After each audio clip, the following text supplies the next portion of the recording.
Thanks for tuning into the FinTech Flo. I want to give you a heads up that if you are looking for CPE credits, this is eligible for 1 hour. If you'd like to learn more, check out the link in our description to get those credits. Hope you enjoy the episode. Well, it's an exciting week for the accounting profession. Accountants are finally getting their time in the spotlight, which I'm excited about, and they're also going to outer space. Nice. All right. I look forward to learning more about that. Elon would be proud. Elon would be proud. So there's a lot of excitement to share. So without further ado, let's get flowing. Let's do it.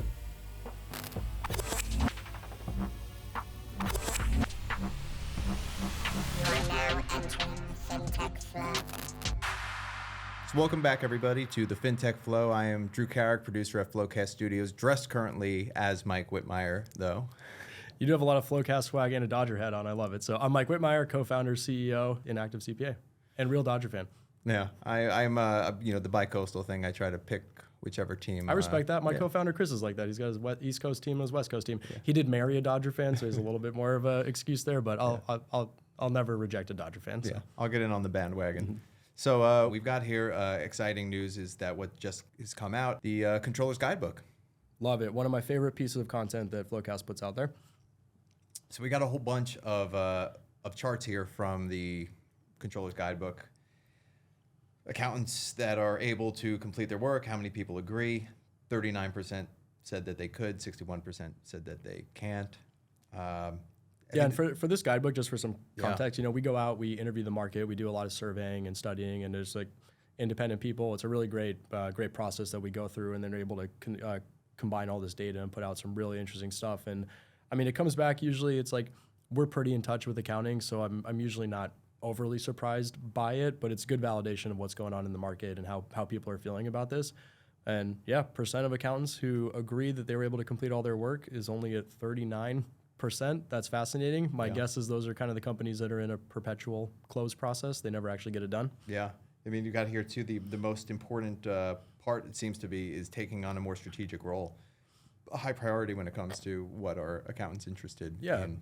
And that's awesome. And we've been talking about that for years, and it's great to see that still be at the top of the list here. And I think that's the fun part of accounting. You're not doing rote work and boring stuff. You're literally getting to be strategic, and we're seeing it all come out in survey results. Yeah, the synthesis of this on the next page, actually, so anybody wants to go check out, you can check out on the FloQast website to get the Controller's Guidebook. But one of the excerpts here was, fulfillment from the profession comes from accountants believing their work is meaningful and important, feeling it would take a lot to cause them to leave the profession, and sharing with others how much they love what they do. The challenge for employers is that only about 11% of accountants will speak up when they believe their work conditions are less fulfilling than they desire. Almost half, 48%, will try to figure out how to fix the situation themselves, while 41% will just leave. This is it's an interesting, I don't know if it's unique to accounting, but I've noticed in founding FloQast, I work with a lot of accountants, and I'm also very focused on the product and the go-to-market side, so I work with a lot of salespeople. Salespeople are happy to tell you if they're unhappy and want more money and all that stuff. They'll talk about it all day, but I have noticed accountants tend to be a little more quiet about it. They're not really aggressive about asking for raises and voicing any, any unhappiness that they're having. And so oftentimes it's just sort of a silent quitting situation. And there are a lot of times where it's like, I wish you had told me that. Like, I didn't even know that was going on. I wish you had spoken up a little bit. We could have made that right, but you didn't have to quit. We could have solved it. And so my advice, I guess, off of this one is speak up. If you're unhappy at work, you think you're underpaid, rather than go get a new job. If you like the people you're working with and you like the company, but you're just a little unsatisfied, ask. Just ask. Yeah, I think of how many times during exit interviews, accountants who just will be leaving the firm and they'll be like, I just got a better offer, a better opportunity, but nobody ever actually gives that feedback that's necessary because they're afraid of burning a bridge, or how's it going to affect somebody else's feelings or whatnot, which there's a good aspect to empathy. But like you said, it really talks to the different personalities of a salesperson who has to be vocal. It's part of their job, versus an accountant who could really just get away with looking at, I got my data, I got my information, I'm going to do my work, do my job. And it's pretty fascinating that half the people try to figure it out, half will leave, and a very small group will actually be like, I got to say something about this. Yeah, I was in that small group that was willing to say something about it. But yeah, and it's interesting because both sales and accounting, you deal with money a lot. On the sales side, you're negotiating, talking dollars, and those are more difficult conversations, right? So I think your personality is more open to having a difficult conversation around money. Whereas with accounting, maybe you're working with numbers all day, but you don't feel the same way about your own salary and don't really have the guts to step up and say something. But I will, anyone who's listening, if you feel like you're underpaid, it's really easy to point to, hey, here's what fair market value is. Like, I don't want to go get a new job, but I feel like I'm underpaid, and this is what I could make on the market. Would you be willing to, or, would you be open to discussing this? You don't have to be demanding or anything. I would use softer language, like, are you open to discussing this? Are you willing to? And if the answer is no, then start looking around. And if the answer is yes, then you can solve that problem with one conversation instead of going and interviewing and going to a new place where you might not like the people, you might not like the job, the different things. So speak up for yourself. That's my takeaway from this. Lean into what you're good at, which is pointing to the data, pointing to the numbers, attention to detail, and laying out your case. And like you said, I think that's a really great approach. Yeah. This is something that we actually touched on last episode. We're talking about, it's an article here from Accounting Today, which talks about private equity in accounting. And in a prior episode of FinTech Flo, we were talking about, is there any legs to VCs getting involved, and are they going to have any impact negatively on the way accounting firms operate or accounting regulations, or what's the deal when it comes to that? We're like, not really. But I saw this article came out, and it says, the entry of private equity money into the accounting profession has the potential to solve a lot of problems for accounting firms, from their lack of capital to their underfunded retirement promises to their older partners. But it also could radically reshape how firms function and serve clients. So there's a few different elements. Yeah, a couple angles. I find the pension one to be most interesting from all this. I mean, we talked about how firms can come in and invest money and combine entities and make it more operationally efficient. And I think there is a lot of opportunity within a lot of accounting firms because maybe it's started by one or two people. They're not the most operationally minded. There's some waste going on and you can clean it up. But yeah, this notion of underfunded pension plans hadn't really thought through. And private equity firms, they have a lot of money in the bank and they can help fund those things and make sure everyone's good going forward. Now, do PE companies actually have the human capital to optimize it from an efficiency and effectiveness standpoint, these accounting firms? Oh, yeah. Like, some of the private equity firms out there, they actually have full operations groups as part of the firm. So they have an investment group and then an operations group. The investment group will go out, find the targets, find the companies, cut the check, get the deal done. And then they send in their ops people. And they're basically like McKinsey, Bain type consultants. And then they clean stuff up. And so like one of the biggest ones, Vista Equity Partners, actually a client of ours. We love working with them, but they're very operationally minded. They have a whole team that goes in and deploys a playbook, and they really do clean companies up and make them way more efficient really quickly. Are they like the Marines of operations? Like I'm thinking like the creme, like the Navy SEALs of it. Like there's a lot of people who are good at operations, and you hire them into your company, obviously, to try to make your company as efficient as possible. But this is like the creme de la creme. Bring in the big guns. These guys know how to go in and really execute. Yeah, no, they are very good at what they do. I will say it's not always the most friendly atmosphere, right? So it does involve usually firing a lot of people. And what they'll do is they'll go around, buy a bunch of these firms, combine them, and then there's going to be unnecessary roles now, like a lot of back office support functions. You don't need all those people, so you can create the old synergy type thing that you have going on, and then you can have a really profitable firm, which will then be in a position to actually fund the pension plans of everyone and be profitable and hopefully, support like the accountants and the people doing the frontline job that much more. And so my hope would be they could clean them up and actually start to pay a little bit better for accountants because we all know what's happening with the talent shortage and the war for talent in the market right now. So maybe that's a direction this is heading as well. For sure. I mean, the three things it talks about here for how this formula can work from a PE and VC company standpoint, funds can enable mergers and acquisitions. Okay. PE firms like the predictability of cash flow. Yeah, accounting's a good one for that. And room for growth on professional services for firms under the Big Four. So I think that opportunity to, pivot away from just being these traditional tax and accounting service providers or audit and assurance service and utilize the advisory services more, but obviously you have to be operating efficiently. And I think too many of these accounting firms probably are just still relying on that old business model, which again provides good predictability of cash flows, but there is a big opportunity for growth. Yeah, I think there is, and there's a good market underneath that Big Four for these opportunities. So yeah, so this is definitely going to be an interesting story to kind of track over the course of the year and see how many of these situations we run into. So moving right on along here, we got an article from Accounting Today. CLA backs changes in 150-hour CPA requirement. Love it. We've talked about it. I know one of our friends of the podcast, Blake Oliver, is big on this, is reducing it down to 120 credit requirements, which makes all the sense in the world. Why do you need to get 150 to be an accountant? It seems so unnecessary. So I love that there's a big firm standing up and backing it. Yeah, it seems that from here, if you take a look at what the article says, there's going to be three ways to do it. One of them is the traditional 150 credit hours in 1 year of work. The other one is for 120 hours and 2 years of work, and the other one's 120 credits, both 1 year of work experience, and then 120 CPE credits earned concurrently. So it's actually pretty cool because they're giving you a variety of options of how you can accomplish it, and so that way it's not extinguishing one. So I think this is it'll be easier to get buy-in and adoption, across different states, because you're not getting rid of what exists, you're just giving them alternative methods. Yeah, it's a really interesting idea and approach. I'm curious, if you had 3 candidates, each one had taken this approach, which one would you want to hire? Who do you think is the most knowledgeable? That would be fascinating. I mean, it's the people with the most work, I would say. I agree. I think you learn the most on the job. So yeah, I'd want someone who had fewest credit hours, most work experience possible. Yeah. So I mean, this is happening in Minneapolis, and so you got Minnesota where this is applicable. But the question, which will become more relevant, is going to be transferable across other states, right? Because if our state says, well, we still require it, if you're a bigger state, then you're kind of still having to follow their rules. And if you want to be able to practice in multiple states, or if you want to transfer offices, or whatever the situation is, that's the only situation where they kind of need a wider spread adoption. But somebody's got to be the first one to do it, right? Yeah, like federal laws, it starts with states, overturning things. And I think the minute you get California or Texas to cave on this, then you can really get a big nationwide push. But good to see at least one state starting with it. This is awesome. Or the tri-state area. Or the tri-state. I'll give you New York too. Yep, my bad. West Coast bias. Yeah.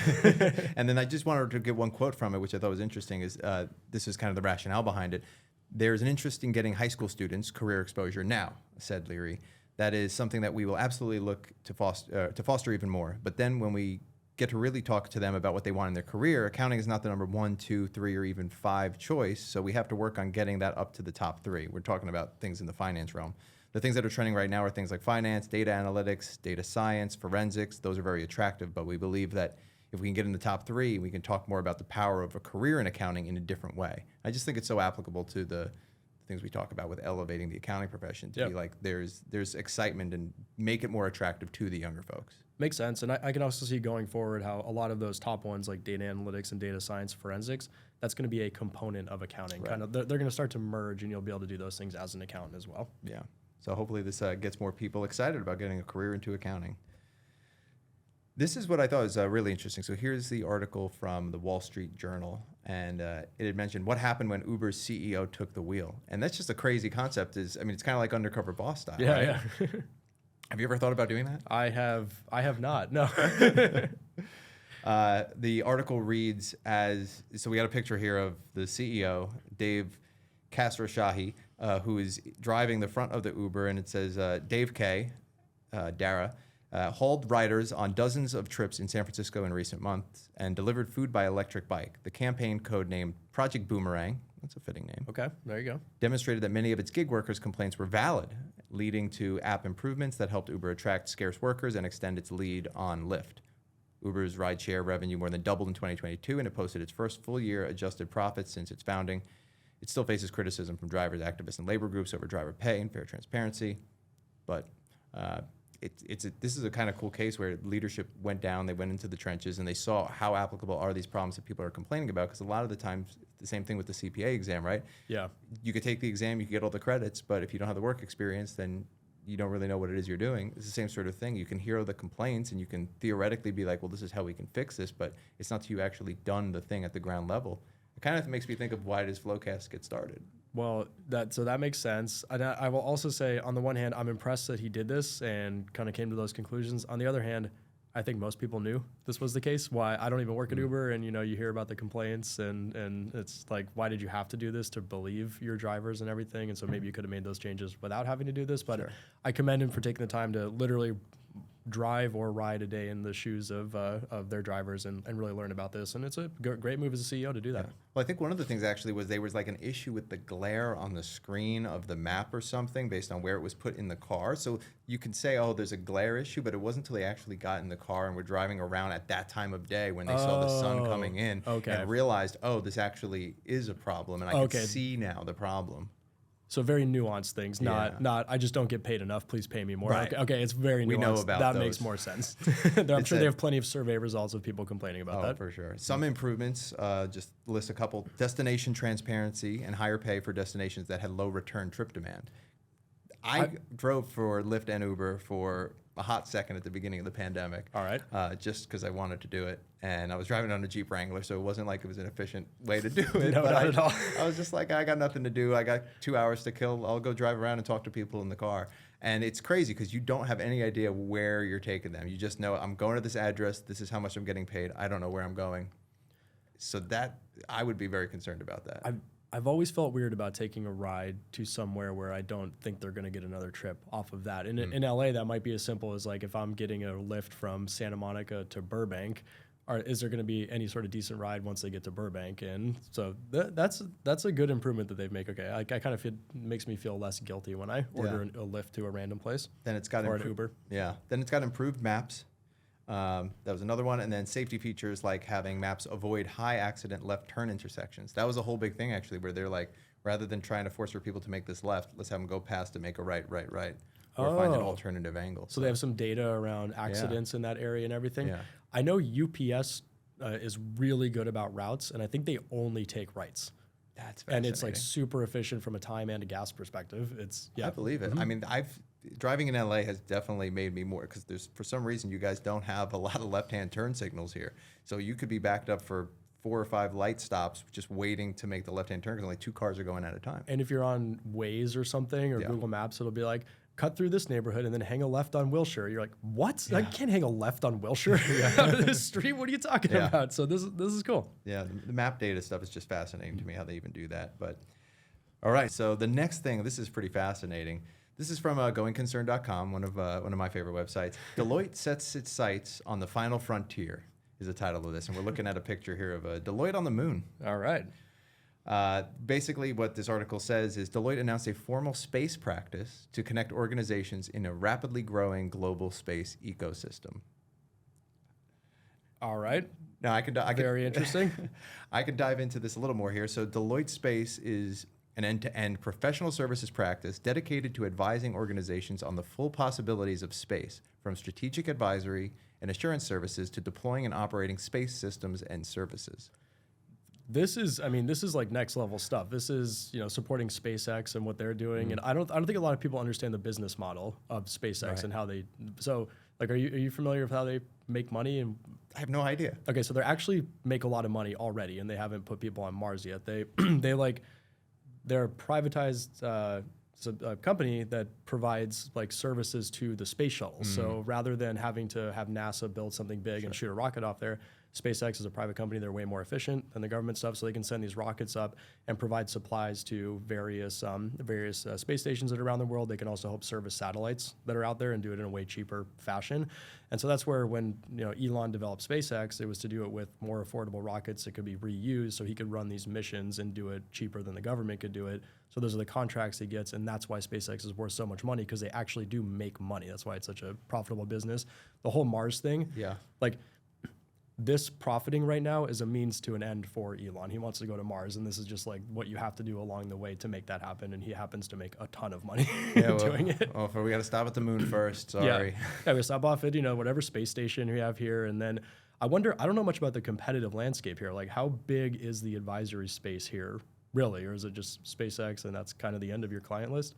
I guess it's just them for right now. I mean, I'm sure there's other billionaires throughout the globe that are working on some sort of space exploration. It's kind of crazy to me that there's just these like, we're just doing some work out in space. It's like, where do I got to go to work today? So we're working on the International Space Station. Yeah, we'll see. I wonder what else. Maybe there's like mining of minerals around we're getting into sci-fi stuff right now. Yeah. I'm sure there have been movies about all this kind of stuff, but that's fascinating that it's a big enough market to set up a group to go after that. Or it's just really, good foresight on their part. It might as well, if you're thinking that down the road, even in 10 years from now, there's going to be a more competitive landscape when it comes to space, why not be the first one to get into the practice? That's a good point. You're the go-to. It doesn't have to be a huge investment. You put a small team on it, learn about it, and then you're the leader by the time it's actually like a big opportunity. That makes a lot of sense. That's interesting. If 15 years ago you got into digital or crypto and you said we're going to start specializing in this, and everybody would be like, oh, nobody uses that. Who cares, right? You're basing that off of getting Facebook coins for Farmville. Yeah. And they're like, is there really a market for this? Well, if you had been in there the whole time, you could poise yourself as we're the experts. Yeah, very true. And this, as of today, is more realistic than I would say crypto back then was. So it's good on you, Deloitte. I like the forward thinking here. I just imagine seeing like a building on the moon that has the good public accounting company logo on the top of it. Deloitte on the moon. We also offer remote workers. All right, so the final part here of our getting up to date section, this comes from the Wall Street Journal. The strong labor market is cooling and blue collar workers have made big wage gains. New data showed U.S. hiring cooled in March, but that the labor market remained solid with the unemployment rate slipping to 3.5%. Workers in fields that traditionally commanded lower salaries, such as leisure and hospitality workers, construction workers, and retail workers, have made the most gains in the post-pandemic period.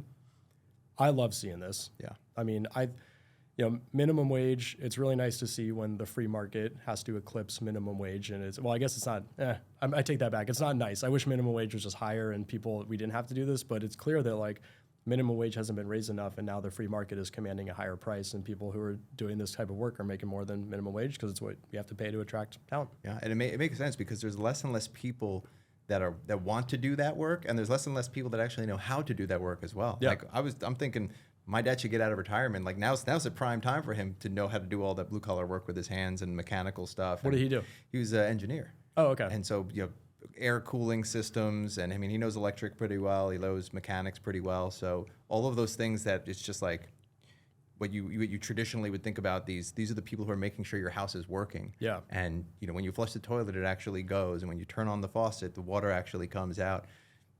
I don't know how many of us, if the car broke down, if it's not just a matter of just changing the tire or changing the oil, I think the rest of us would just sit there being like, I don't know, the lights on on the dashboard. I think a lot of people, it's an interesting like macro trend. So I don't want to get too macro, but it's like we have some population decline. Like we don't have the birth rate in the U.S. to keep up with it. There's going to be a population decline.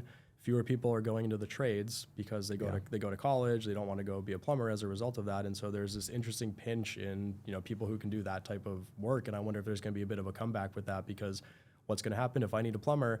I'm going to have to pay more to get one out there, and then all of a sudden plumbers are making $150,000 a year. That's pretty appealing to go be a plumber, and maybe that's like a shift that's going to happen in the market. Yeah, it's really. It seems like it is a shift that's happening in the market already. I mean, it's really easy to say like, oh, this is how I want my kitchen to look. I want you to remodel it, do all that, but you have no idea how to do that. You need somebody else who knows how to. Excuse me. Who knows how to wire it properly and plumb it properly and build it properly so that it actually sustains and it works.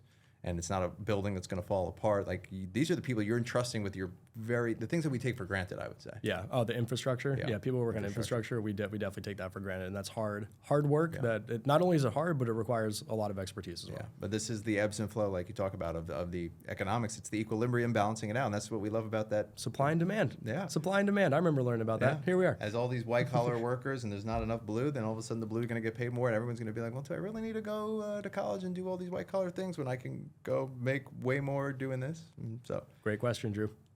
I'll love to see the future happen. About time. So with that being said, have you read it? All right. Favorite section.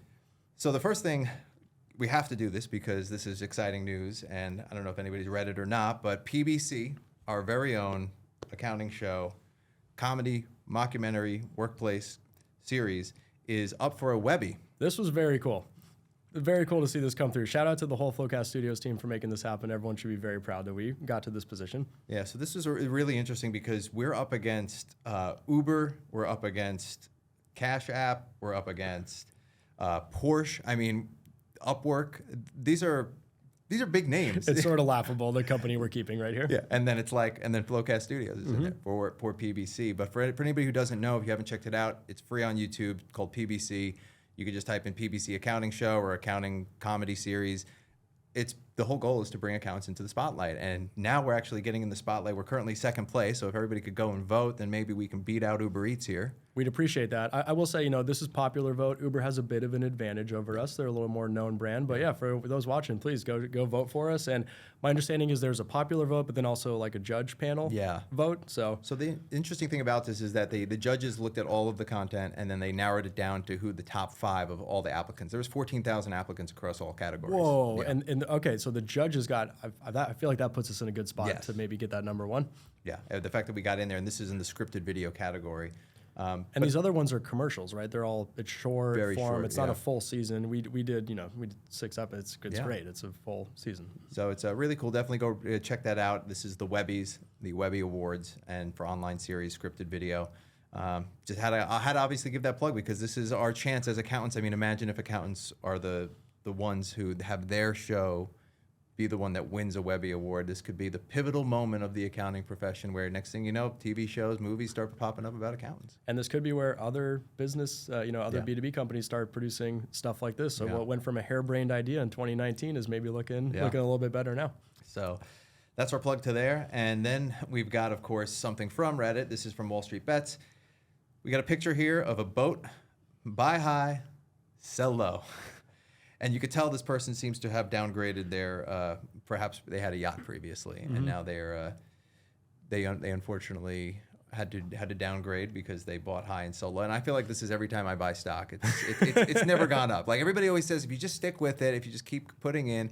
I've been in it for like 3 or 4 years, and I got $2,000, like a 20% less than I had when I put it. I put $10,000 in to just play around with, and you're only down 20%. That's a good spot to be in. You know man. why? Because I pulled half of it out, and I was like, I'm going to cut my losses now, and I'll just leave it in cash. And yeah. Well, so first of all, it's not a loss until you sell. That is very true. The problem is that whole dollar cost averaging assumes you have more cash on the side to be able to do that, which is not the case for most people. And then whatever happened to Diamond Hands? What's Diamond Hands? Diamond Hands, that was the whole like we're never selling our shares. That was when GameStop was really going off. Everyone was like Diamond Hand GameStop, and we'd never sell the shares. But I think people changed their tune on that a little bit as things changed. Yeah, well, that's the economy stuff. But as far as the accounting things go, I always find it interesting because as a boat owner myself, You own a boat? I own a boat. What kind of boat? It's not too different than this one. Where's your boat docked? This is for everybody out there who's wondering what this picture is of. This is it's a Robalo.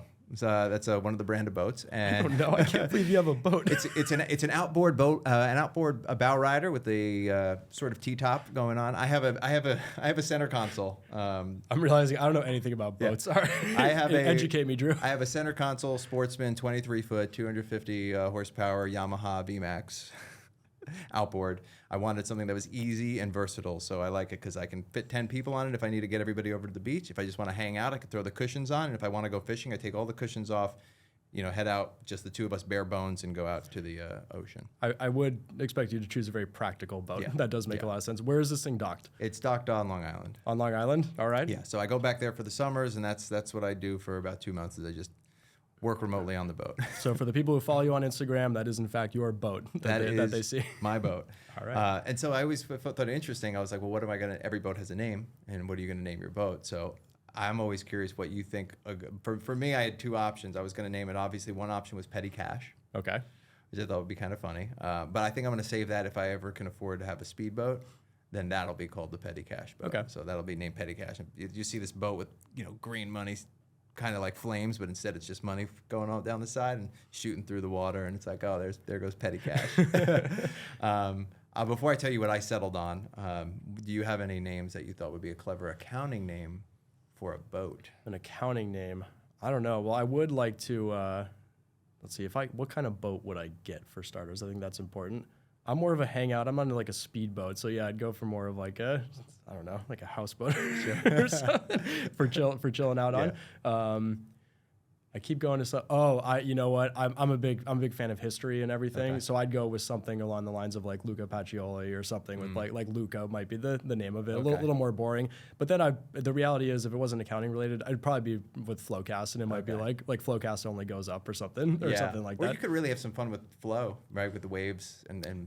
Very good point. We also have, if I did want to go the speedboat route, our first tagline was the fastest, most accurate way to close your books. So maybe the fastest way to ride your boat or something along those lines. The boat closer, the book closer, yeah.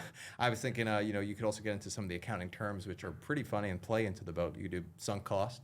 Oh, that's a good one. Right.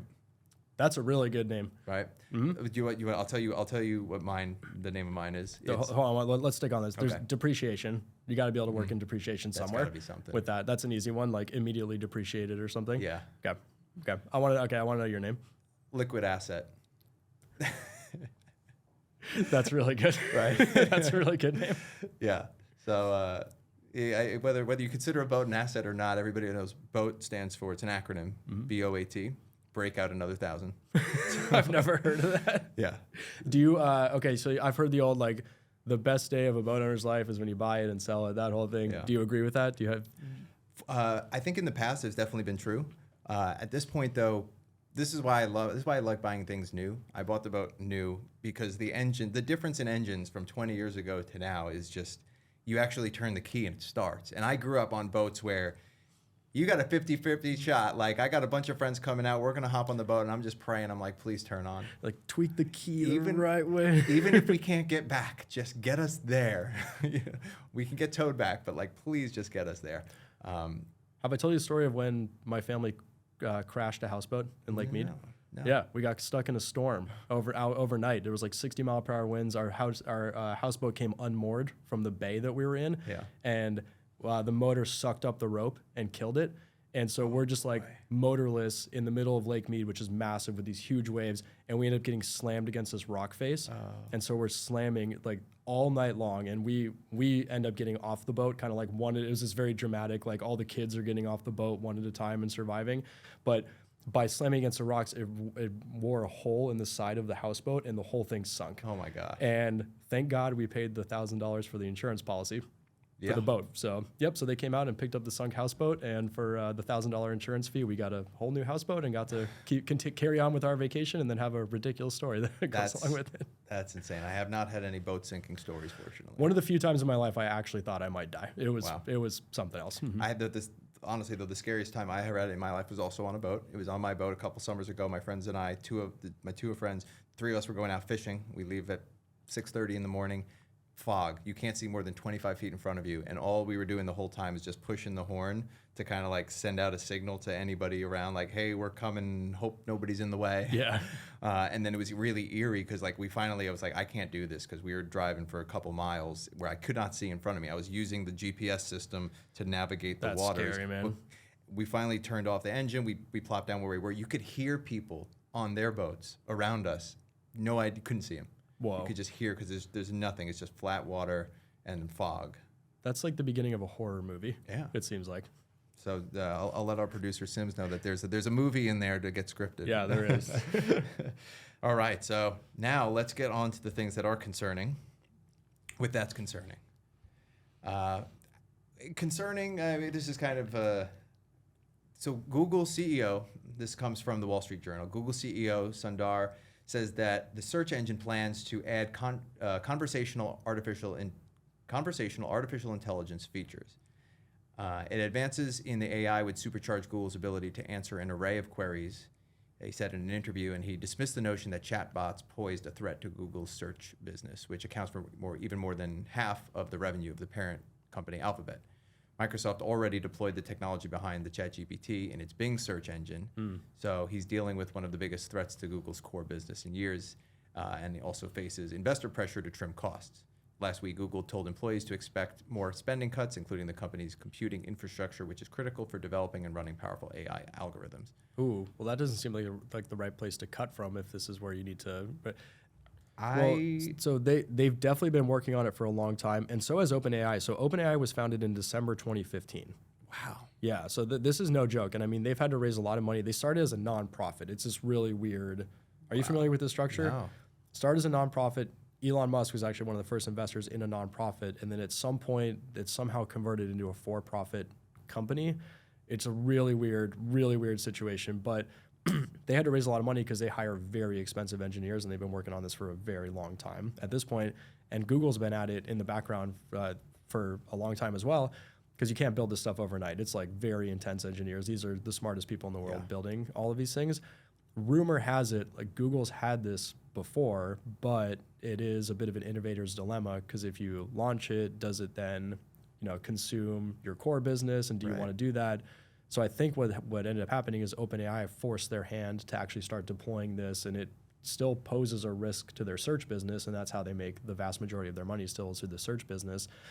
And there's some like internal documentation around Google where people were concerned that it was awake, basically, that it was like alive. It's from a couple years ago, so it's definitely been, it's been inside of Google, they just haven't unleashed it yet. And I guess it's go time now that OpenAI is out there. So we've got, interestingly, this is from blockchain.com letting me know that it is Crypto Security Month.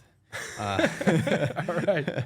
They're releasing basically each week different tips. They need a whole month. Everyone else takes a day. They need a whole month. All right. I mean, at this point, yeah, with all the crypto scams. So I actually got 3 popular scams here that they had mentioned. You got investment scams, claiming to be a crypto manager who can make your client millions of dollars in crypto, like I've done for myself. But just give me the upfront. If you give me the upfront fees to get you started, we'll get you onboarded, and we'll get your money in. And let me show you how to make money on crypto, kind of thing. Mm-hmm. Yeah. So just $500 upfront fee, and then you never hear from them again. They go ghost. Okay. So watch out for the investment scams. Somebody that claims to be a crypto manager, nobody knows what they're doing. I truly believe. I mean, there's people that are really experts in crypto. They understand it, but no, it's just like being I'm a professional gambler kind of. It's like you can't be a professional roulette player. Yeah. Like you can't be like poker. There's strategy involved. Roulette, it's just luck. Yeah. Sport betting, I can get on board with that as well. Yeah. You can get better, but it should really be more like Crypto Scam Month is what. That's what I think this should be named. And have you watched any of the videos by CoffeeZilla? Yes, I have seen some of those. Yeah, he does a great job covering crypto scams and everything. So I for those listening, if you're into this stuff, I highly recommend his videos. He does really good coverage of it and goes in depth in it. And I mean, one of the most recent ones was he called out Logan Paul's scam that he ran on his fan base around his cryptocurrency, and it's fascinating. And it's like it's the sketchiest thing you can see. It's clearly fraud that he committed, and CoffeeZilla put him on blast about it and it led to this whole thing. And that guy's doing some good work as basically like a YouTube investigative journalist, calling out a lot of this stuff. YouTube auditor. Yeah, no, it's really important. It's like it's the type of coverage and media that is supposed to exist in this country. It's cool to see it. Knowing that I'm really interested in that now, maybe perhaps I go back, I ditch the whole rapping thing, and I just become the YouTube auditor. That could have been a cool brand to go down as well. It's basically what this guy does in like an entertaining investigative format. Really cool. He's auditing. But presents it in a really cool, interesting way. Yeah, it's fascinating. They've also got phishing scams. Obviously, this is nothing new, asking for things like your wallet ID or recovery phase or login credentials. That's why the tip number 1 from blockchain.com was write down your recovery phase and store it somewhere safe. Yeah. Because if somebody gets access to that, it's not like you're IDing yourself. It's literally if you know this code, anybody knows this code, they get access to your crypto. So this is the scary thing about crypto is it's like you can't just hide it in a vault. You can maybe hide the piece of paper of the recovery phrase, but this is what scared me about buying any Bitcoin. I'm kind of kicking myself because it's up to 30,000. Yeah, because FloQast was at a startup accelerator called Amplify in 2014, and Bitcoin was so popular. Everyone was investing in it. Everyone was freaking out about it. And I was talking to one of the other founders who was running it was called Gem, and they did more blockchain management. But he obviously had a bunch of Bitcoin. And I was like, well, how do you keep it safe and all this kind of stuff? And he was telling me, he's got 2 sets of the keys or something. One lives here, and then the other one he keeps in a safety deposit box inside of a bank somewhere else. And it's like stored. And there was just so many hoops he had to go through. But I mean, he's secure about it. He knows what he's doing. And there's the whole like not your keys, not your crypto kind of notion around all of this. But the amount of steps that went into actually making sure it was secure was terrifying to me. I kind of wish I took the gamble because I don't know what was Bitcoin at that point, like $80 or something. And here we are at 30,000. Yeah. But it's not, it's scary. It's scary. And how much, there's some really interesting data around like, there's a ton of just lost Bitcoin. That's never going to be found again, and it creates an interesting price floor on the currency. Like if it's just locked up and is never going to go anywhere and no one's ever going to sell it, then it creates this price floor for the whether you call it currency or whatever you want to call it. So it's a weird space. Yeah, it's true. It's the actually lost money. That's funny. And then the last part is social media crypto giveaways. This is always, I see this stuff all the time on social media, promising like, sign up for our website and get free, we're going to send you a free Ethereum or a free Bitcoin or part of one or something like that. And it's really just a way to gather the banking info or access to your own crypto wallet and then just take your stuff. Oh, it's like, give us your info and we'll send it to you? Yeah. There's all these giveaway things. I mean, and they'll make it seem like it's legit. Like anybody who's watching this right now, like we'll send free crypto. I don't know how people think that like, I'm just going to give away $100,000 worth of cryptocurrency. It's as if it's just it's probably part of their marketing. I was like, they're not even selling anything. It's just like a video. I've seen that before. I saw there was one where somebody put it on. They were claiming to live stream it. It was like an old video of Elon Musk being moderated by, I don't know who was moderating it, and then it was Jack Dorsey, and three of them were having a conversation about, I don't know, something about Twitter, and they were talking about cryptocurrencies and the impact that tweeting has on the changing prices of stocks and of crypto and all that sort of stuff. But it was like a year-old video, and they were playing it off, and on the bottom was a little ticker, and they're like, go to this website right now and you'll be able to, and you'll get transferred all this money. And I remember my friends and all being like, is this legit? And you go on and you very quickly realize it's not. My favorite way to wrap things up is always how should we account for memes, because these are always just a good way to get some laugh and lightheartedness on the dark world of AI and the deep internet. So this is from Consulting Comedy. And do you have any idea what this cartoon is actually from? I have no, I don't know. Something old. So this is like a very sketchy. How would you describe this look here? Got the side eyes. Yeah, the side eyes, the looking. What am I doing here? And then looking back forward, like I didn't just see that, or I don't really know. It says, imagine being paid 6 figures to unmute on calls and say, "Nothing to add from my end." It's a lot of consultants. I will tell you that. This kind of circles back to the whole, why there's a move to blue collar. Well, you can actually see the work that they're doing and they're accomplishing. It's I built this cabinet, or I built this. Look how nice this living room looks. Some pride in your work, nothing to add from my end. And I think the thing here that is, and we talked about this a little bit in the last episode, is just taking personal ownership. Some people just want to check in and check out, but life's not fulfilling if you're just checking in and checking out. Like, you need to feel a sense of purpose. Like, that's what makes you keep going on. That's what I always get concerned about when people talk about like retiring and how they're looking forward to retiring and doing nothing. If you have nothing to look forward to, if the next milestone in your life is death, like that's kind of a not very way to feel fulfilled, in my opinion. So I feel you. I'm not going to retire. Yeah. So give yourself purpose by doing more than just having nothing to add, right? And even if it's not in something in that moment where you have something to add to that conversation, there's always something you could be doing personally or professionally to just give yourself a sense of purpose and fulfillment. Agreed.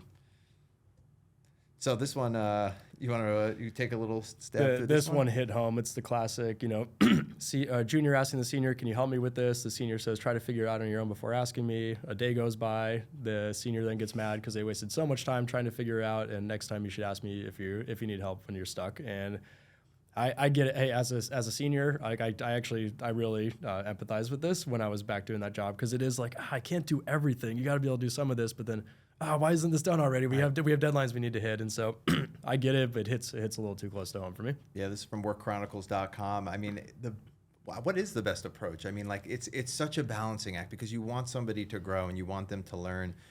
You want them to try to figure it out on their own, but you also don't want them spinning their wheels and wasting time, especially in public accounting. This is especially applicable. You're billing clients by the hour. So for every hour you're spending spinning your wheels, not only are you blowing the budget, but you're not getting the work done in a timely manner that it needs to be. My favorite boss of all time, shout out to Mika Velhe from EY, my first boss. She said she gave us a 30-minute time limit. Take 30 minutes to try to figure it out. If you can't, ask me, and that was that. So she, just time bound it a little bit. That way it's an acceptable amount, but you're not going to just waste your time asking for a question every 5 seconds. So I thought that was a good approach to it. So for all the seniors in the room, just time bound the amount of time your junior should spend figuring something out.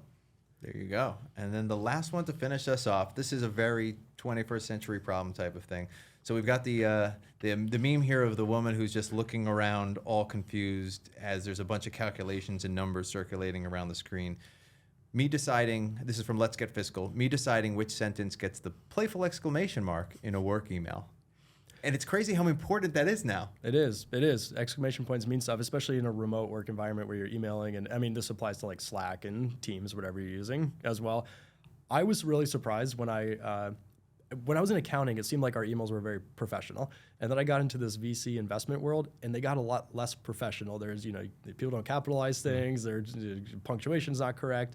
A lot of exclamation points. And I was really struck by how many smiley faces are used in that world. I don't know if you've seen that much professionally, but even like smiley faces getting used kind of at that level took me aback. So now another one of mine is, man, when do I use a smiley face for something with this? I mean, I hate the fact that I am affected by it, but the way that I read the text is, and that's how I interpret what your tone is, what your mood is. How are you portraying this? Are you being sarcastic? Are you being funny? Are you being mad? Are you being just joyful about it and kind? And there's no way to get that across other than using these sorts of emojis or exclamation punctuation marks. And so, I mean, I very selectively choose when and not to use the exclamation point, depending on the mode or the tone of which I'm trying to come off at. So it's pretty interesting, though, because it's all based on the other person's interpretation of it. Because some people, it doesn't make a difference. You say KK, that just means okay. Or you just say K, and it just means I acknowledge what you said. But for some people, I'm like, oh my gosh, all they said was K to me. Yeah, I mean, and then I didn't realize how I'm a monster for using okay. That struck me. I was like, wait, I thought that was normal. And then, yeah, I wasn't using KK properly. And it was like, this all got communicated to me. I'm like, wow, I'm the old guy who does not understand how to type and send messages anymore without pissing people off. It's like, are you passive aggressive or are you angry? Are you like... And then someone's in their own head and they're waiting around. But this is why I think communication is just so important, and establishing upfront, regardless of what it is, your communication style, establish it early on. That applies to relationships, that applies to work, it applies to friendships. Everything you do, just at the beginning, this is how I communicate, just so you know. And then it'll put everybody's mind to ease. There's no guessing games. There's no trying to figure out how to interpret it. Good point. It's all put out there. Yep. Also a reminder that you can pick up the phone and call somebody and talk to them. That is still a thing. So they're called phones. They still work. Not text machines. ChatGPT, please call Mike. There you go. So that concludes our episode of FinTech Flo today. A lot of fun stuff. And so, I mean, do you think this week appreciated or depreciated the accounting profession? Was this an elevation? I think we appreciate it. I mean, it's really interesting where I love the Controller's Guidebook and where that's coming from. It's really nice to see that a show about accounting, PBC, is being recognized as just like a good show overall and in the company of a lot of the other ones. And then, hey, maybe one day you can get a boat and you talk about naming it after. Maybe one day you can be as big of a deal as Drew and get a boat and name it after something accounting related. Yeah, absolutely. I think it's definitely an elevation that we were able to see here. And I think this whole year, I mean, I'm going to take a prediction right now, is I think this whole year is just going to be a lot of elevating things when it comes to accounting, just because even as things might get worse in other industries and the chaos might happen in society and the environment and AI and all that stuff, I think the accountant is now becoming an important and integral role in all these things, whether it's helping to grow the good stuff, or it's helping to clean up the messy stuff, or fix and keep in order the chaos. There's a higher demand, and I think whenever that's happening, and of course having a show that highlights that is a key. So we're here to try to help. We're on the way up. We as we like to say, we only go up. Yep. All right. Well, that's been a great episode. Great. Thanks everybody for listening, and we'll see you next time. All right. Thank you. Appreciate it. Good stuff, Drew.